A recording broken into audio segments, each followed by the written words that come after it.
In studio, our first guest of the day today is Ken Reed, former delegate, and also former candidate for governor. Secretary of State. Was it but didn't you run for governor years ago, though? No. The only state office I have ever attempted to run for was Secretary of State. Okay. Yeah, I did run. I did try to run for the Congress in this district. That's what it was. Back when it was the wide open race. It was a wide open race. Mooney correct. eventually won that Yeah, seat, it's right? affirmative, yep. Okay, that's what I remember. Now, well, anyway, welcome in. Well, thank you so much for having me. I wanted to speak with you about the vaccination bills that are going through the House and the Senate, because I know you did a lot of work on that when you were in the Health Committee back in your time in the House of Delegates. Yes, that's correct. I was on the Health Committee back in between 2020 and 2022. Yes, I understand that you are not a supporter of the current legislation. I am not a supporter of the current legislation. As a healthcare provider, we have told the health committees and the legislatures and our own delegates over and over and over again that this bill is a bad bill. It is not helpful to the children of West Virginia, and I just do not see why they continue to push this bill upon the children of West Virginia. What are your theories as to why? Because it nearly passed when you were in the House, at least out of committee. It did. I think there's a very large, passionate group of people who really believe that what they're doing is the right thing.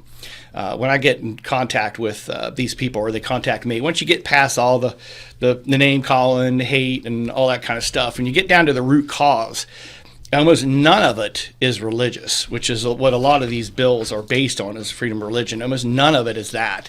And almost all of it comes down to some type of injury that their child has perceived from the vaccine.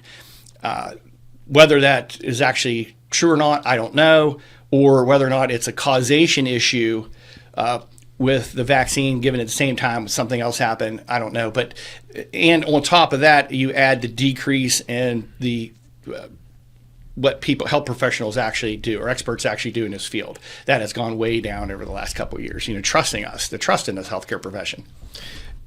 Is there a way, if people are concerned that their children have had adverse reactions to vaccines, is there a way to screen before giving the vaccine? Personally, I think that's where this should go, instead of doing these bills that do away or decrease the herd immunity that we desperately need in the state to keep measles away, to put that force field around our children to keep them safe from dying and going blind and going deaf. What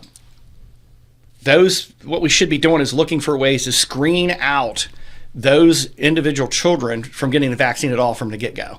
And that includes probably doing some genetic testing to see if there's any type of genetic issues that these children should not be receiving these vaccines, and maybe testing for titers to see if your antibodies are there already. If they already had this disease, they have a natural immunity to it.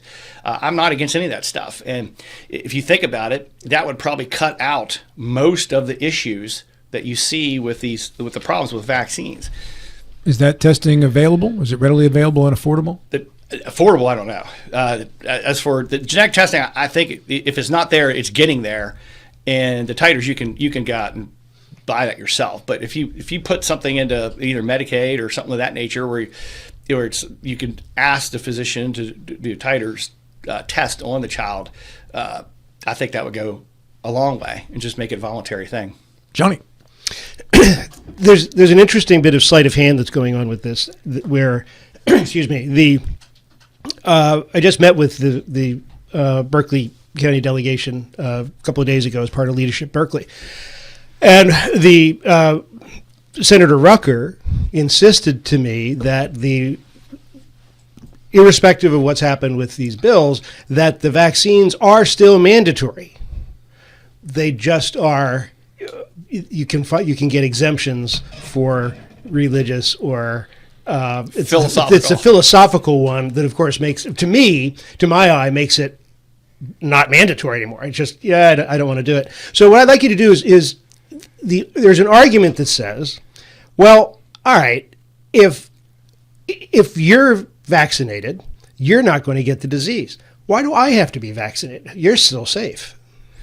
Okay, so and you're actually correct. The philosophical argument is pretty much, I just don't want it. That's what it comes down to. And they're making it extremely easy for anybody just to say, well, you know what, I don't want it. And I believe that's what probably occurred down in Texas is as time goes on, you have more and more, and people have forgotten what these diseases look like. That's the biggest problem that we have is you just don't see them anymore because vaccines are so effective. The philosophical questions butts right up against the safety issues for the rest of the children in West Virginia, and those parents who believe that their rights trump the parents who want their children vaccinated are wrong. That when you swing a punch, your rights end when it hits my nose. The way I like to look at it is that kind of if I believe there still is a religion in West Virginia where they like to pick up snakes, rattlesnakes. I don't know where that is, but I read that one somewhere. And so if you pick up a rattlesnake, I don't care. If it bites you, I don't care. But if you take that rattlesnake and you throw it on my child, I do care. That's the same analogy that I'm seeing here. Okay, you don't have a right to spread disease. At least that's my point of view. My question really is how are you spreading disease if the parents who want their kids to be vaccinated are vaccinated and therefore immune?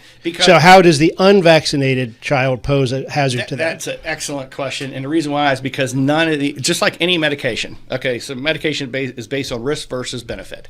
If the benefit outweighs the risk, then you give the medication. The same thing with the vaccines, but not all medications work, okay? Vaccines are never 100%. There's nothing that's 100%. So let's take measles, for instance. Measles is 97% effective if you get the 2 doses.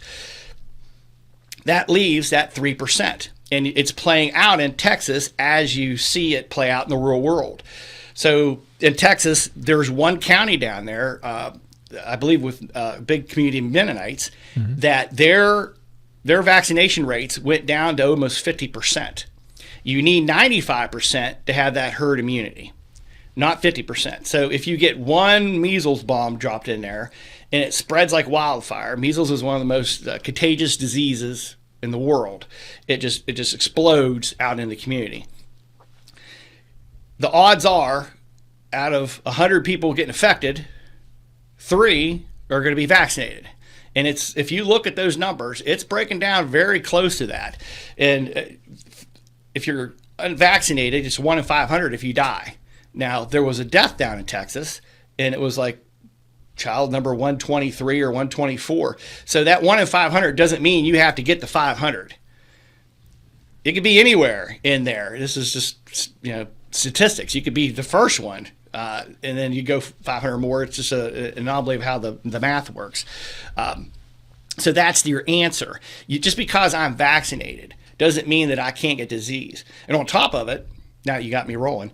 If you're immunocompromised, okay, you have an issue because your immune system is cranked down to begin with, whether it's got cancer or you're on immunosuppressant drugs. All these types of medications can drop that stuff. And I'm going to give you an example why this irritates me so much in my world, because I'm a pharmacist and I own a store up in Berkeley Springs and all around Berkeley County. And so if you have measles, you could shed measles up to 2 to 3 days before the rash and a couple of days after the rash. So you could shed these measles before you even know you have the rash. All right. Now, I have a sign on my door that says, if you have flu or flu-like symptoms, please use our drive-thru. You know how many people pay attention to that? Next 0. Okay. They walk right on in. They just got released from the hospital from flu, because the flu's running rampant right now, and it's very bad. And they just come right on in. So the pharmacy, you don't want to hang out in the pharmacy. How about that? So if you have this child who got measles, don't know they have measles, come into the pharmacy, and I have Mrs. Jones, who's a cancer patient, standing at the register, because my demographics are almost like women and older who always pick this stuff up. I'm not really sure why, but that's just the way it flows. She has cancer. She's picking up her cancer drugs. Little kid comes up, stands next to her. Measles is floating everywhere in the air. Because that's how it spread. That's how it spreads. Through the air. Through there, and then he leaves, she leaves. Next thing you know, she has measles. It's just And cancer. and cancer on top of it. Yes, and it probably a death sentence at that point. So you're protecting. The idea of vaccinations is to protect the weakest among us. That's what herd immunity is all about. I'm gonna flip to. We haven't had. So our vaccine laws are so good. I'm a firm believer. If it's not broke, don't fix it. Our being West Virginia. West Virginia. It's not broke. Do not fix it. Okay. So we have had one case of measles in 15 years, and that happened in Morgantown. I had to go back and look at all my numbers and stuff. And when I started looking at that case, it was identified and isolated, never spread. You know why it didn't spread? Because we vaccinated our children, and there was the force field of love around these kids, and it kept it from it. But when they went back and did the trace to see where it went to, it actually astounded me. They tracked 150 people that were potentially exposed from that one case in measles. 128 were West Virginia residents from 30 different counties and 4 states. So that one measles case had the potential to spread to all those places. Now, if those 128 in 4 states and 30 counties has a population that has a lot of philosophical differences and don't take it, and it drops below that 95%, say if it gets around to 80 or something like that, it's going to spread like wildfire, because that's what measles does. A virus doesn't care. It doesn't care about lines, it doesn't care about politics, doesn't care if you're a Republican or Democrat. It wants a host, and it wants to replicate. And it's going to find one if we allow it. And so there you go. I'm on my horse now. That was a good ridden horse right there. Mr. Valente. So why do you think Governor Morrissey is dedicated and the legislators dedicated so much of their political capital from the election into this issue to start off with? I don't know. I tell you what, Patrick was Governor Morrissey was doing a tour around the Eastern Panhandle, and when he went to Morgan and I came over and listened to his talk, he really talked about economic stuff, about how he wanted to make West Virginia more competitive with the states around him and all that kind of stuff. But when he got put in there, I think that maybe political promises for people supporting him. That's probably what it is. That's how politics work. That's my guess. That is really my guess is what occurred, is that he promised that group that he would put these bills forward, because the honest truth, they get put forward every year. Every year, even before I was in office and even after I was in office, I have a post. I just hit, resend every year. Here we go again. Mm-hmm. Here it is. Here we go. Where that group, like I said, honestly believes, and I do believe that, the true believers honestly believe they're doing the right thing for their kids. And that is, I think, what, if we can switch that over from hurting everybody else's kids to keeping that group, even shred them out even more so they don't get the vaccines, the ones that truly, don't need those vaccines. Do you think the issue is the personal liberty issue of you can't tell me what to do, or is there genuine fear that the vaccines do harm? From their point of view, yeah, probably both. I think those the people who contact me mostly through social media are adamant that there's harm being done, and I went back. So we give vaccines. I don't want to give childhood vaccines, but we give flu shots and that kind of stuff. And I went back, and I've probably given close to 15,000 influenza shots, and I don't recall one bad reaction. No anaphylaxis, no anything like that. I've had a couple, where the shot caused it to be red and inflamed, but that's it. The vaccines are extremely safe and effective.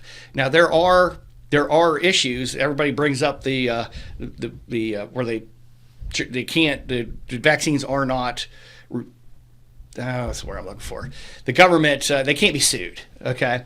Now the reason why that is the place is the way it is because vaccines work so well, and the people in the United States are so litigious that they didn't want the supply of vaccines to drop below what was needed out in the world, because we also supply Africa and we supply all these other countries with vaccines that can't make it themselves. We used to. or used to. So this it was a compromise. Okay, is what it was. You can go you go through a courtroom, you do all that kind of stuff, and even if it's causation, that judicial system will look at it and say there's enough evidence for or for not. And I think it's actually a very good way to go forward. It allows people to put forth their what they believe occurred versus the good for humanity. And it's worked very well for a very long time. So with the budget just being passed, it got Medicare, Medicaid. Federal budget you're talking about. Yeah, the federal budget. West Virginia hospitals, 30% of West Virginians are on Medicare. And they'll say that it's not touching Medicare or Medicaid. At least that's what I've read. They've left that alone. Medicare specifically or Medicaid specifically? Which one are you talking about, David? Medicare. Medicare? Yeah. Medicaid, I had heard something about an $800 billion reduction, which they hope to make up for in finding fraud. Medicare, I don't know any details about. Okay. So, but the impact to local hospitals, combining what could potentially be an outbreak situation. So I'm going to throw Medicare and Medicaid together here. Okay. So West Virginia is a taker state. Mm-hmm. We've always have been. I don't like it. It's mainly because 100, 200 years ago, other states came in and stole our resources.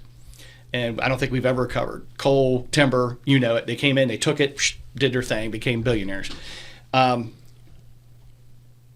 We are a taker state. We rely on the federal government money. Medicaid is probably around 30 to probably 34% of our entire population. Medicare is probably 30 to 34% of our entire population. So you're looking at... The PEIA is half of the rest. Yeah, PIA, yes. Those three, the trifecta, are a lot of the insured people in West Virginia. So, but when you take PIA, because that is directly controlled by the state, they can do what they want with that program. But those two federal programs, you're talking 60 to 70% of our entire population in West Virginia. If you affect those numbers, and Medicaid itself is a split, it's like a 20, 80, 70, 30, I don't know the exact percentage, but there's a huge amount of money that comes in from feds, and the state has to match a portion of that. It works out great in West Virginia's favor. But on the flip side of that, Medicaid, I've always felt Medicaid was a quicksand. All right, because it was always meant to be a helping hand. It was always meant to be a helping hand, but it is extremely hard to get out of that. Once you start down that road, it becomes generational and it becomes a lifestyle. But that's a thing for another issue. But so many of our residents are on Medicaid and Medicare, and if they take money away out of that budget, it's got to trickle down to the states. There's no getting around it. Well, does that help answer your question? Yeah. The state is about to undertake its budget. They've got 60 days, well, less now, to try to figure that out. Yeah. But it's going to be interesting because so much of what the state does is going to depend on what the federal government does, Ken. Those are pass-through dollars, and I think Medicaid is a 3-for-1 match, is it not? That's what I think. I don't know the exact numbers, but it's very high. It is either 3-to-1 or it's 80-20. It's something like that. But I think with everything that's going on, and with Governor Morrissey starting off the bat with a $400 million deficit, I think they should probably relook at this budget going forward. And if you add on all the firings that are going on with the federal employees, especially in the Eastern Panhandle, because we have a lot of federal employees in the Eastern Panhandle, if that occurs all at once, a lot of our economic, especially Morgan County. Mm-hmm. So Morgan County depends, especially in the summertime, on people traveling and renting their B&Bs and going out to restaurants and that's a lot of Morgan County's economy. That is going to affect a snowball going down the hill here to there. Berkeley County has a lot of federal employees. We were just talking earlier. I think they have either 52 or 54 federal buildings in Berkeley County, and that's all going to affect the economies of this Eastern Panhandle. In regards to wrap up the final 3 minutes with this vaccination bill, Ken, I assume at this point you think this is a slam dunk to get through and become law? what I think when I look at the makeup of the health committee, I think there's a lot of people who were placed on that committee that believe that they're doing the right thing by opening up the vaccination philosophical differences. I mean, because ultimately that's what it is. The religious stuff is just an excuse, as far as I'm concerned. They had Wheeling Diocese come in, and they like to vaccinate their children, and this law, Senate Bill 460, basically says that they would have that church organization would have to take unvaccinated children, and they don't want to do that. They want to protect their kids because they know it's the right thing to do. Yeah, that there was two parts of that struck me as even for this unusual. One of them was making private schools take unvaccinated children when the private school is private and should have their own set of rules, so long as those rules aren't egregious. And then the other aspect is to not be able to track the vaccination rate. Senator Willis said that was effectively another form of taxation. Yeah, I saw that too. They don't want the finger pointed to them, because inevitably, as our herd immunity drops from, hold on here, I got the actual number. In 2004, our rate was like 98 point some percent. Okay, so as our rate decreases, because over time, these people don't see the diseases, they don't, their cousins don't have it, they'll say, well, why do I need to have these? What does it matter? What does it matter?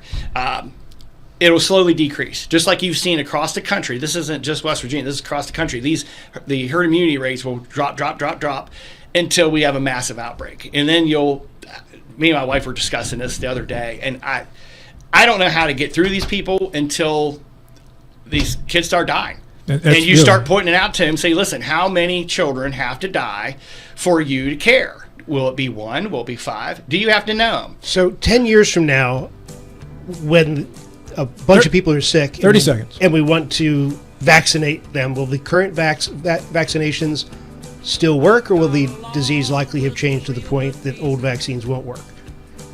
Measles has been around from like 1964. That vaccine is still very effective. What you're talking about is that can happen. The evolution of the virus, it can happen. It hasn't so far. So that's past my. Ken Reed, thank you very much. Appreciate you coming in. Thank you so much.